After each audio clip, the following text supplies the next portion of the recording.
السلام عليكم ورحمة الله وبركاته. معكم دعم من قناة أسهل وأسرع الوصفات. حبايب قلبي أصدقاء القناة، النهاردة معانا وصفات سهلة وسريعة ولذيذة للتين بطرق مختلفة، مربى بطرق مختلفة، وكمان حلق التين بطرق مختلفة سهلة وسريعة لذيذة جدا جدا. هتعجبكم جدا إن شاء الله. جربوا أي وصفة تعجبكم. لو اول مره تشوفي القناه اشتركي معانا وفعلي الجرس، كل يوم معانا افكار جديده، وصفات سهله وسريعه هتعجبك جدا ان شاء الله. ما تنسيش تفعلي الجرس علشان يوصلك كل جديد. اول وصفه هنا معانا التين بتاعنا، غسلناه كويس جدا وقطعنا القطعه اللي فوق ورصيناه في الحله اللي هنحطها على النار. لكل كيلو من التين نص كيلو من السكر. هنضيف السكر على التين بالشكل ده كده، وعلى نار هادية جدا. هنسيبه على نار هادية جدا بالشكل ده. زي ما قلت لكم هنقطع القطعة اللي فوق وهنضيف التين، وهنضيف لكل كيلو نص كيلو من التين على نار هادية جدا لحد ما السكر يسيح بالطريقة دي.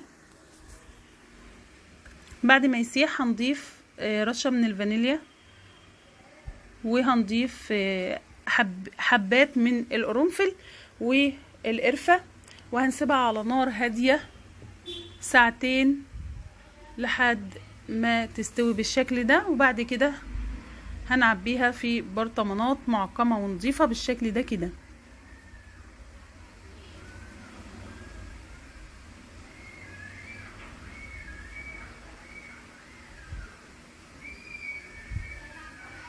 زي ما انتوا شايفين. معانا الوصفة اللي بعد كده بتين مجفف مش تين فريش.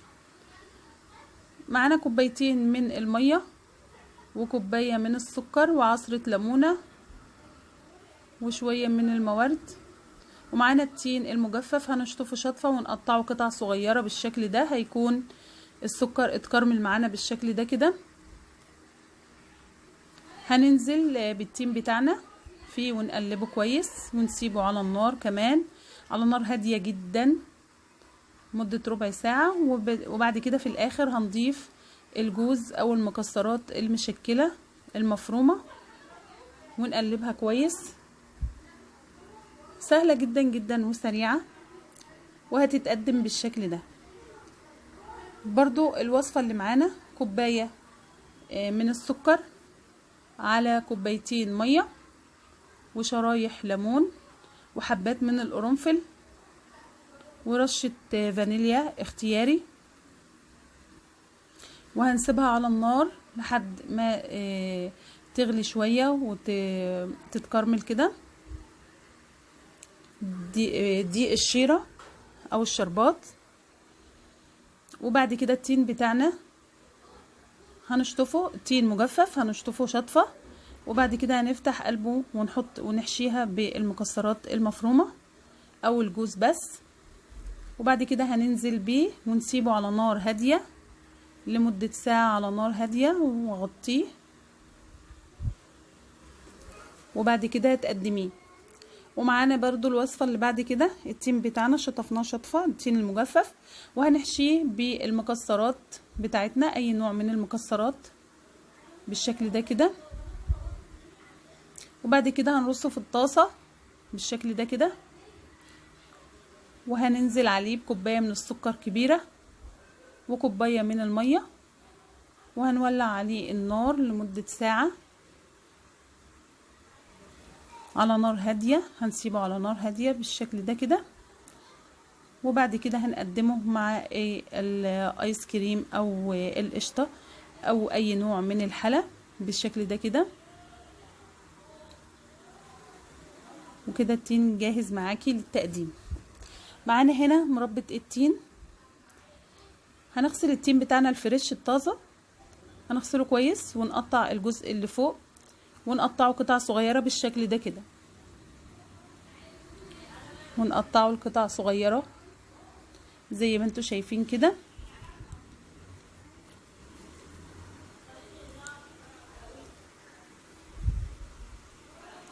وزي ما قلت لكم لكل كيلو من التين نص كيلو من السكر.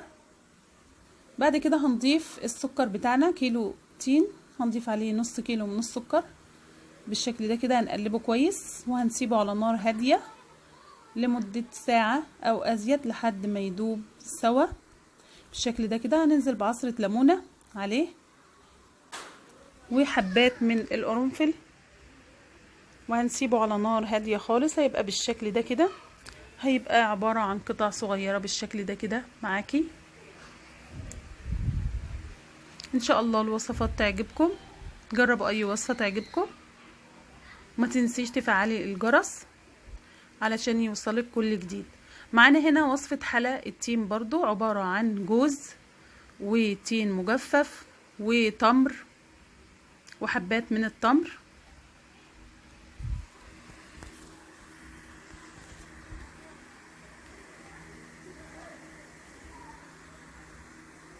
هنضيفهم في الخلاط ونفرمهم كويس في الكبة بتاعتنا.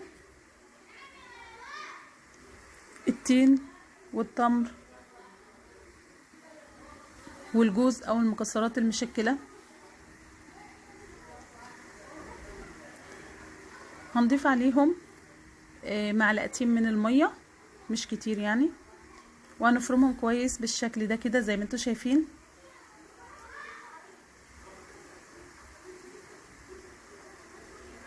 بعد كده هناخد قطعة بقطعة ونكورها بالشكل ده كده.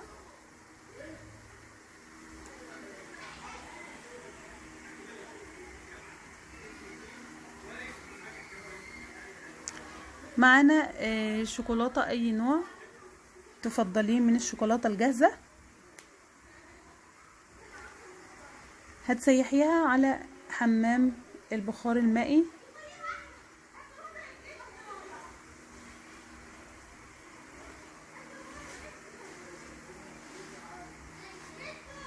هتضيف لها معلقة من الزبدة كبيرة او معلقتين من الحليب، وهتضيفيها على حمام ماء بالبخار لحد ما تسيح معاكي بالشكل ده كده،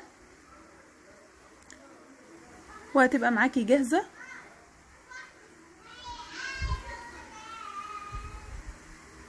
هناخد حبات التين اللي كورناها وهنضيفها في الشوكولاتة.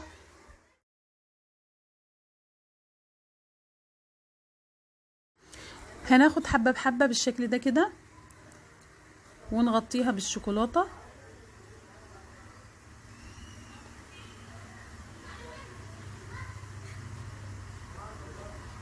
زي ما انتوا شايفين كده.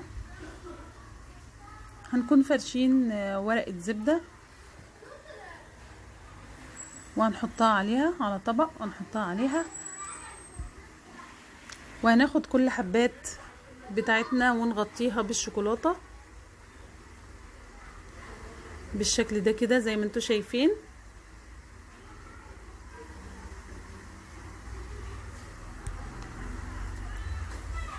وبعد كده هنرش على كل حبة شوية من الفستق المفروم او جوز الهند او السمسم، زي ما تحبي تزينيها بالشكل ده كده وهتقدميها. قيمتها الغذائية عالية جدا جدا للأطفال وجميلة جدا جدا. جربوها، سهلة جدا وسريعة. جربوها للأطفال أو كتقديم للضيافة، جميلة جدا.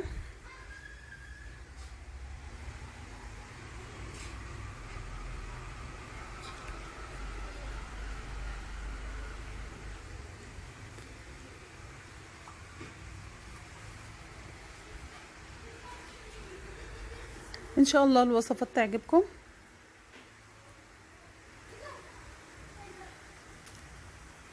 هنشوف بقى الوصفة اللي بعد كده.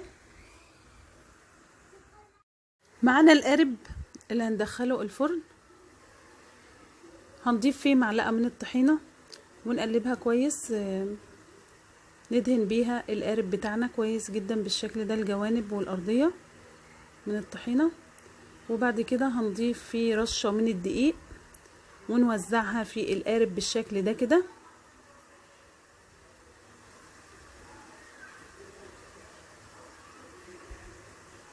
بعد كده هنعمل كيك التمر مع بعض، التين اقصد، كيك التين.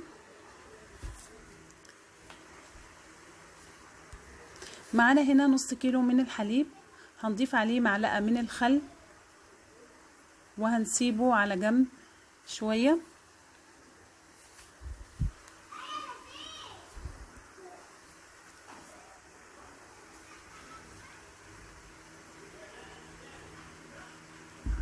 هيبقى حليب بالشكل ده. معانا كوباية ونص من السكر، هنضيفها في بولة كبيرة. ومعانا كوباية من زيت الزيتون،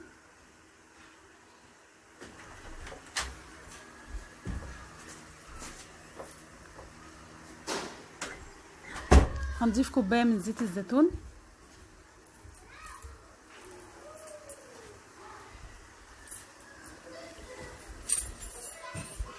بالشكل ده كده.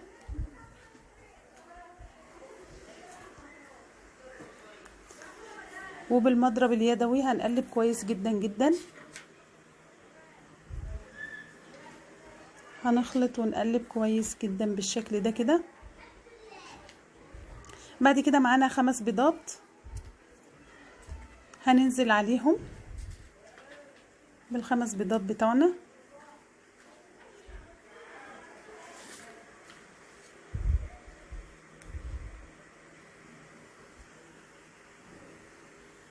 وهنقلب كويس جدا جدا الخليط بالمضرب بتاعنا بالشكل ده كده.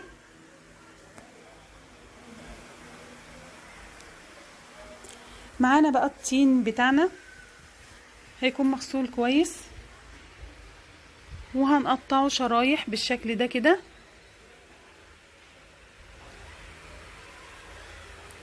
وهناخد بشر ليمون،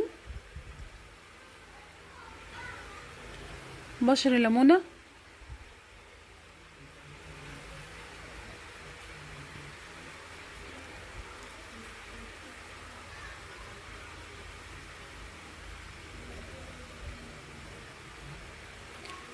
هنضيف بشر الليمونة على الخليط بتاعنا، ومعلقة من الزعتر المجفف، معلقة صغيرة جدا من الزعتر المجفف وبشر الليمون على الخليط، وهنقلب كويس جدا جدا. هناخد بقى اللبن بتاعنا، الحليب بتاعنا يكون صار لبن رايب، هننزل بيه ونقلب كويس جدا. وبعد كده هنضيف 3 كوبايات من الدقيق ورشة بيكنج باودر ورشة ملح ورشة بيكنج صودا الخبز، صودا الخبز. وهنقلب كويس جدا جدا. المقادير هتبقى سميكة بالشكل ده كده. هننزل ب4 معالق كبار من مربى التين ونقلب كويس جدا جدا الخليط بتاعنا، وبقى كده يبقى جاهز معانا. هنفرغه في قالب بتاعنا ونضيف عليه حبات التين المقطعه شرايح بالشكل ده كده. هندخله في فرن محمي مسبقا على درجة حرارة 180 لمدة 3/4 ساعة. هنطلعه بالشكل ده ونرش عليه السكر البودر ونزينه بحبات التين الشرايح بالشكل ده كده، وهيكون جاهز معانا. الوصفة اللي بعد كده معانا بسكويت مطحون او بواقي كيكة مطحونة، هنزل عليها بصوص الشوكولاتة ونقلبها كويس جدا جدا. معانا التين بتاعنا بالشكل ده، التين اللي هو المجفف، هنحشيه بالمكسرات، وبعد كده هنغلفه بالخليط الكيك بتاعنا اللي بصوص الشوكولاتة كويس جدا. وبعد كده في البسكويت مطحون هنقلبه فيه بالشكل ده كده، ونخلص الكمية على الشكل ده ويتقدم